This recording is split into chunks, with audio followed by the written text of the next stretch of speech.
It's a fun time when I get to make a title as vague as the one I use today, and it actually mean a positive thing. So often I do that because I'm gonna rant a little bit, I'm gonna levy some criticism, and well, yes, that will be here today. I'm here to tell you the state of the AEW women's division is more positive than it ever has been before. Not because AEW did 2 back-to-back women's main events on Dynamite for the first time ever. That's not what I'm talking about. It's a positive for sure, but I'm saying this due to a more fundamental growth seen up and down the division over the last few months or so, which is also the reason I'm making this video now, because that's substance. That's something you can really dive into when you want to analyze something. And on top of how good things are now, the future looks even more exciting. It's on that note, I think it's best we talk about the CEO, the TBS champion, the belt collector,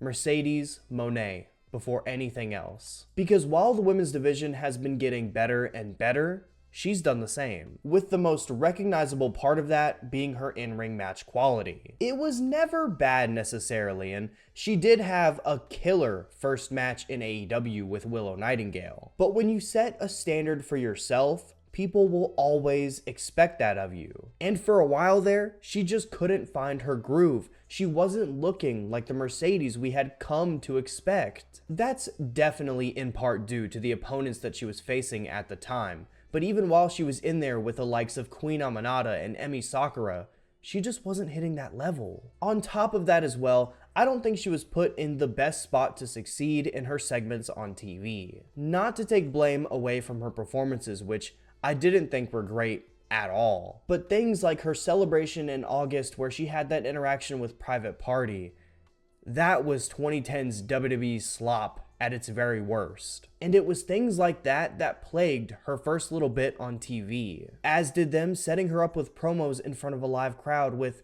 content that anyone could tell you she wasn't the best at selling. What she needs when she's got a mic in her hand is an opponent to take shots at and a rivalry to focus on, which I think she's actually gotten for a little while now, and it's helped so much on that front. Like for example, her feud with Chris Statlander. They focused on the physicality, the wrestling matches, and the TBS championship. That's the kind of stuff that Mercedes Moné is best at getting over, and it's a bigger factor than people realize as to how she's gotten so good as of late. Of course, the main factor in that though are the wrestling matches, in which she's clearly found her groove. She's gotten in that rhythm, and it's elevated multiple pay-per-views at this point. Not just in AEW with her matches against Chris Statlander at Full Gear and World's End, but also in New Japan with her match versus Hazuki at Strong Style Evolved. Mercedes has always been known to be a great wrestler, with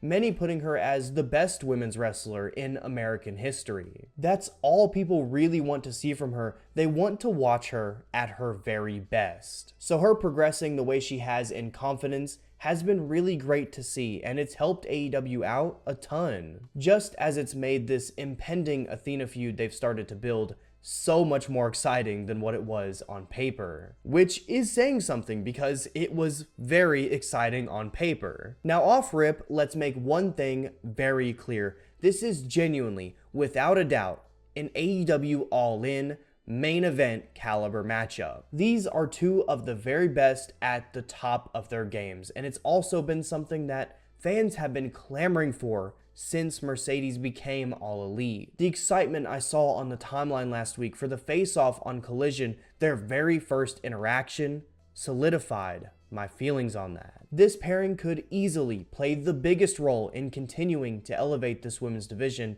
and in fact, I'm certain it will for the reasons I've already outlined, making this feud something, if not the biggest thing, in AEW as a whole to get excited about going forward. However, something focused on the past is also something to get very excited about going forward, as Toni Storm is absolutely someone who deserves a spotlight in this conversation, as she's been one of, and arguably the most over wrestler in all of AEW over the last couple months at the very least. That's in part due to her booking, which all things kind of are. We'll get into it later, but I'd honestly put it at an 85-15% split as to why she's so popular, with her performances making up that 85%. She is a captivating presence on the mic. Everyone shuts up, they listen, and they react when she has something to say. Her segments backstage are simultaneously funny as hell and also productive pro wrestling TV. Every time she's told to work a match, tag, singles, whatever, she's out there delivering, giving it her all. And then when it comes to being committed to a character, she ranks P1 amongst every active wrestler in the world today if I were to rank them all. An aspect of Timeless that's been the case from the very start, but one I still feel deserves to be celebrated for just how impactful it is. A gimmick like this just simply wouldn't have worked if that wasn't the case. Which reminds me of something else I want to celebrate that also deserves its own place when you're talking Timeless. Toni Storm versus Mariah May, the Hollywood ending at AEW Revolution, was spectacular. The first 5-star women's match in the States. And while yes, that is a Dave Meltzer rating, which I get, you probably shouldn't care about, but there are people out there that still do, and it still adds to their resumes. And if my star ratings mean more to you than Dave, or mean anything to you at all,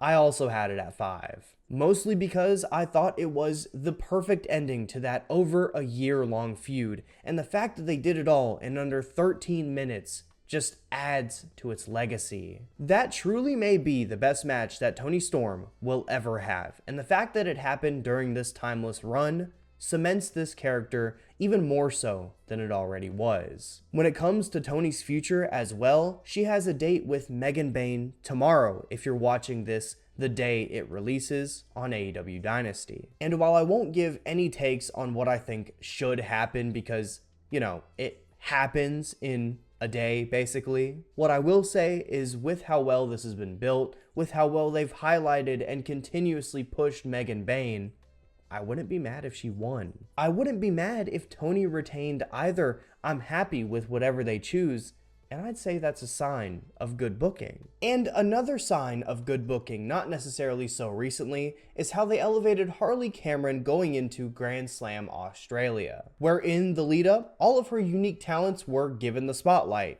and people took to it. It's not surprising really, given she's clearly a charismatic person, and when you give people like that a chance to shine on your wrestling show, it usually works. With this one working to such a degree, people started saying that she should beat Mercedes Moné at Grand Slam Australia, which she definitely should not have. She didn't, luckily, but that right there shows you the power of charisma and what it can do for you. And even if Harley isn't an act for you, I mean, I get it, it can be a lot, I think most can respect what they did with her. Plus, this aspect of things did help the Grand Slam match, putting its floor higher than it already was, which was already pretty high considering it was a Mercedes match. But overall, I think it's pretty clear they put Harley on a platform with the way they presented her, and it's gotten her to a very solidified point in AEW now. That's the kind of booking success, along with the others I've highlighted,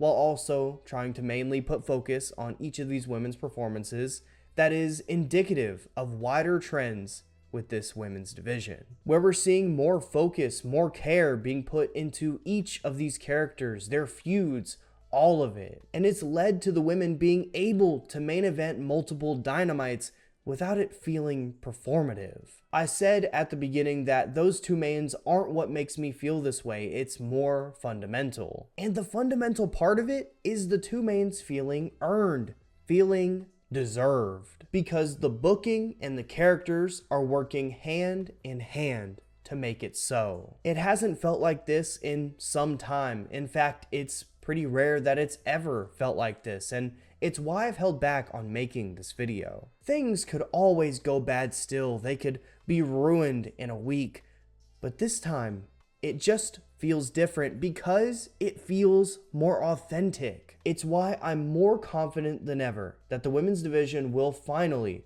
now continue to get the focus it's always deserved. But that's just me.